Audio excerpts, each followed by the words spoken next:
Россия нанесла удар по родному городу Зеленского. Китай потерял уникальную атомную подлодку, а разведка США публикует сценарий жесткого ответа Москвы на первый дальнобойный обстрел Киевом территории РФ. В эфире «Нехта» самые важные и интересные новости к этому часу. Правящая партия Грузии использовала кадры войны в Украине в целях политической рекламы. Как грузинская мечта, заигрывающая с Москвой, переходит все границы. Детали дипломатического скандала. Это полная катастрофа, это, я не знаю, какими словами описать. Она утонула. Союзник РФ теряет уникальную атомную подводную лодку. В Китае тщательно скрывают потерю, но что показали спутниковые снимки? Визит Зеленского в США – топ-тема мировых СМИ. Пока украинский президент говорит о плане победы, Россия наносит удар по его родному городу. Пряме влучання в адміністративну будівлю, йде пошуково-рятувальна операція. Друзья, всем привет! Буду рад вашему лайку, подписке и репосту. Для нас это очень важно. Также оставляйте свои комментарии и спасибо вам за обратную связь. Об актуальных и важных событиях прямо сейчас начинаю. Россия атаковала Украину северокорейской баллистической ракетой с территории Крыма. Кроме того, несколько крылатых ракет были выпущены стратегическими бомбардировщиками из воздушного пространства над акваторией Черного моря. Атака была комбинированной. По сообщениям воздушных сил Украины, армия оккупантов запустила еще и 32 дрона «Шахед» из Приморско-Ахтарска. Из всех этих воздушных целей украинской ПВО удалось сбить 24 дрона. Один из дронов вновь залетел на территорию страны НАТО, в частности в Румынию. Там уточняют, что в небо на несколько часов были подняты 4 истребителя F-16 ВВС Румынии и F-18 ВВС Испании. Однако они вновь не сбили российский беспилотник, а дождались, когда он улетит обратно в Украину. В течение этого периода система радиолокационного наблюдения Румынии указала на возможность того, что один из дронов, участвовавших в атаке на украинские объекты, пересек румынское воздушное пространство примерно в 3 часа, на очень короткое время, менее 3 минут, в районе границы с Украиной. И удар таки пришелся по приграничным с Румынией украинским населенным пунктам, в частности по Измаилу Одесской области. Кроме того, российский удар пришелся и по родному городу Зеленского. Это Кривой Рог, Днепропетровская область. По данным нацполиции Украины, с 1 по 5 этаж разрушено здание управления полиции. Пряме влучання в адміністративну будівлю, йде пошуково-рятувальна операція. По постраждалим потім, але є ті, що вже на операційному столі. Китай потерял новейшую атомную подлодку. Она утонула недалеко от всемирно и печально известного города Ухань. Об этом пишет The Wall Street Journal. По данным издания, КНР потеряла подводную лодку еще в конце мая или в начале июня и по сей день не признает этого, тщательно скрывая данное событие. Кроме того, пока не ясно, было ли на подлодке в момент затопления ядерное топливо. Однако это не исключено. Источники Wall Street Journal сообщают, что признаков того, что после ЧП были взяты пробы воды, нет. Также неизвестно о жертвах или пострадавших в результате инцидента. Благодаря подозрительной активности плавучих кранов на верфи под Уханем, аналитики и пришли к выводу, что у КНР плохи дела и произошла потеря той самой первой из нового класса подлодок «Джоу». Согласно спутниковым снимкам, еще в мае она была у пирса, а в июне ее уже нет. Старший научный сотрудник Центра новой американской безопасности считает, что подводную лодку таки поднимут, но ремонт займет длительное время. Вся лодка была бы полна воды, нужно будет очистить все электронные системы, возможно, придется заменить электродвигатели. Это большая работа. Внимание мировых СМИ приковано к визиту Зеленского в США, где он представляет свой план победы. Накануне Зеленский уже встретился и с Байденом, и с Харрис. Байден заявил, что Россия не победит, а Камала Харрис считает, что если Путину дать победить, то на Украине он не остановится. История показывает нам, что если мы позволяем таким агрессорам, как Путин, безнаказанно захватывать земли, то они продолжают это делать. И Путин может нацелиться на Польшу, страны Балтии и других союзников по НАТО. Визит Зеленского в США сопровождается также скандалом с республиканцами. Напомню, что им не понравилась поездка Зеленского в родной город демократа Байдена на военный завод. У Трампа это посчитали скрытой предвыборной агитацией в пользу демократов. Появилась информация о срыве встречи Зеленского с Трампом. Но, как итог, Трамп все-таки решился на разговор с украинским президентом и вновь заявил о сделке между РФ и Украиной, детали которой в очередной раз не раскрыл. Разведка США сообщает о возможном жестком ответном ударе возмездия со стороны России, который может задеть США и Европу. В частности, военные объекты этих союзников Украины.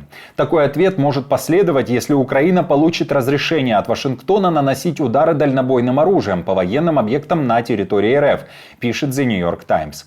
При этом американские разведывательные службы считают, что такие удары никак особо не помогут Украине в этой войне и не повлияют на ее ход, так как у Киева сейчас ограниченное количество такого оружия и непонятно, сколько еще ракет могут передать союзники. В оценке разведки описан ряд возможных ответных мер России на решение разрешить нанесение ударов на большие расстояния с использованием ракет, поставляемых США и Европой, от активизации актов поджога и саботажа объектов в Европе до потенциально смертоносных атак на американские и европейские военные базы. Кроме того, после первых ударов Россия, вероятно, переместит склады боеприпасов, командные пункты, ударные вертолеты и другие важные объекты за пределы досягаемости ракет.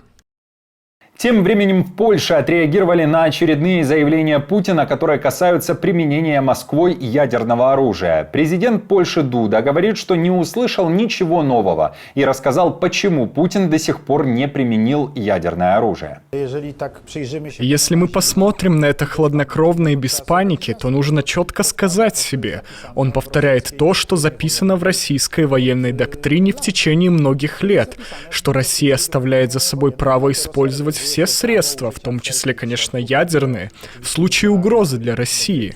В этом нет ничего нового.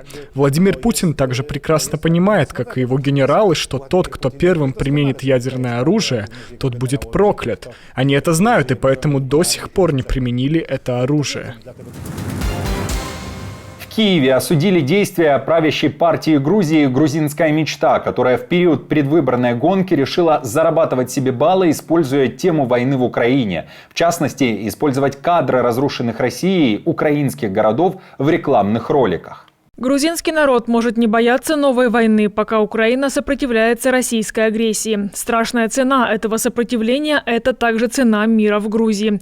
Призываем правительство Грузии, партию власти «Грузинская мечта» и все заинтересованные стороны воздержаться от использования темы агрессивной войны против Украины и ее граждан во внутриполитической борьбе в Грузии.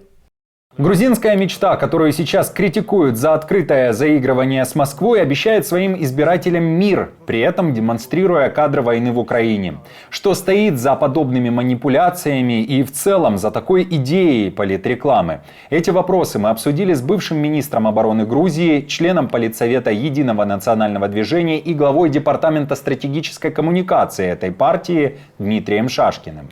С моральной точки зрения начнем. Это полная катастрофа. Это, я не знаю, какими словами описать, это деградация полная, когда ты пытаешься использовать трагедию народа, трагедию страны, которая воюет, граждане, которые гибнут, дети, которые гибнут, женщины, которые гибнут в своих политических целях.